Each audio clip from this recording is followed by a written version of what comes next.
Right then, so United are which is I admit it's a bit of a headline, but there's a reason why United have got a lot of pressure on us to sell at the moment. And if we're going to address all of the needs that we have in the summer, we need to go through why things like PSR are a problem. Now, Dan Sheldon has addressed some of the reasons why in a really thorough and detailed article from The Athletic. As well, I love The Athletic because they do genuine journalism.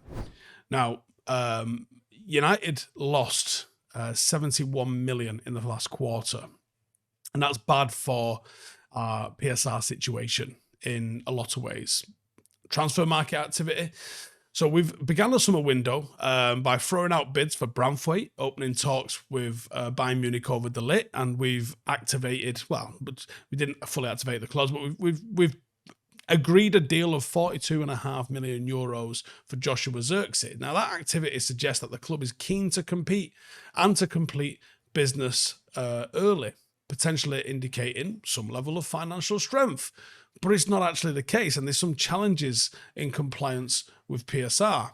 Now, despite active transfers, United are facing a lot of challenges to comply with the profit and sustainability rules.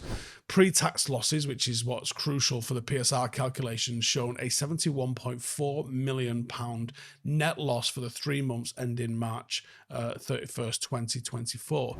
Now, the total pre-tax loss for the 23-24 financial year up to March stands at £89.2 million, with another quarter to account for.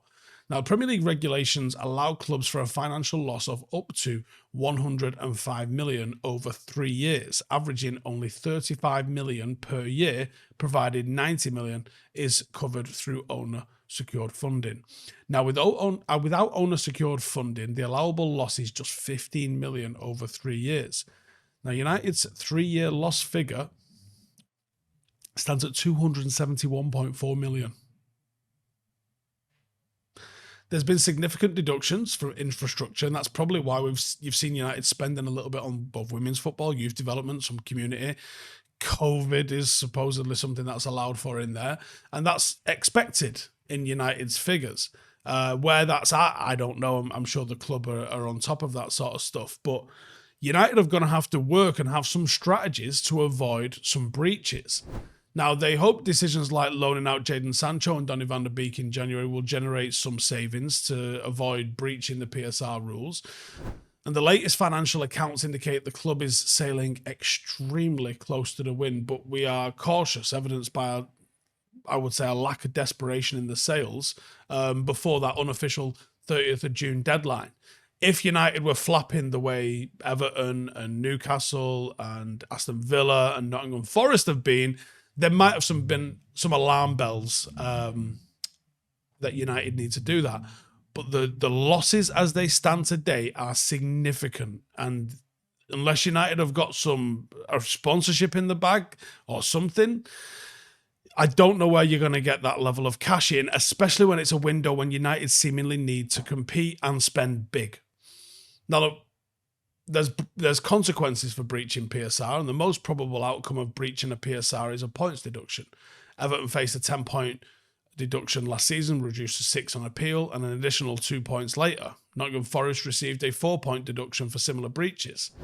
Now, cash reserves and debt levels are a factor for United as well. And as of the 31st of March, United had 67 million in the bank, which was a slight decrease of 4 million, down from 73.7 million on the previous year. The principal debt remained at $650 million, with a slight reduction in pound terms because of the currency fluctuations. And the current borrowing on revolving credit totaled 143 million, down from 203 million on the previous year. Interest payments exceeded $1 million a week. I'll say that again, $1 million a week, with overall interest charges since 2005 reaching 960 million. So in the next 10 months, we should exceed the 1 billion mark in pounds in terms of how much we've spent for the privilege of having the Glazers owners. Now, detailed information on outstanding transfer fees is going to be available in the next interim report. As of the second quarter, United are owed 158 million. As of the second quarter, United owed 158 million to other clubs. Jim Ratcliffe has invested into the club, and he's got a 3-month accounting period. Does include Sir Jim Ratcliffe's purchase of the 27.7% stake in the club, which was completed in February.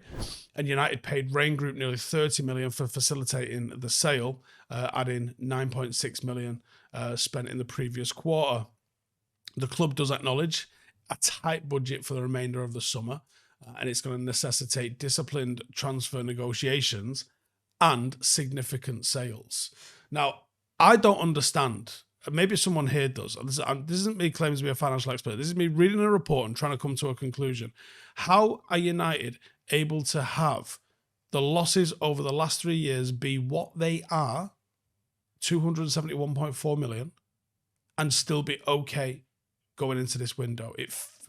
I'm sure there would have been more panics before the 30th of June if we was in the shit as that suggests. How are we going to get through this? Does anyone have a clue how any of this works? United have been mismanaged now for so long. This last decade, just freewheeling. United have spent so much money badly, that the chickens was always going to eventually come home to roost. And they really could have come home to roost now when you've got the positivity of you just won the FA Cup, you've got new sort of front office identifying targets, and then you're not allowed to go and sign any of them because the last few years have been a complete and utter shit show where you've overpaid, you've undersold, you've given fucking extortionate wages out to people. I'm worried. I think we're in fucking trouble. I just don't see how we're getting out of it unless it's going to be like, hey, welcome to the Ineos new ground or some shit. The Ineos Cliff. They paid us $1 billion for that naming, right? We're all right. I don't know how we're getting out of it. I don't know how we're getting out of it legit. Let me know in the comments, how are we going to get out of this? Because the way I'm adding this up, it seems to me like United are fucked. See you in the next one. Cheers, Glazers.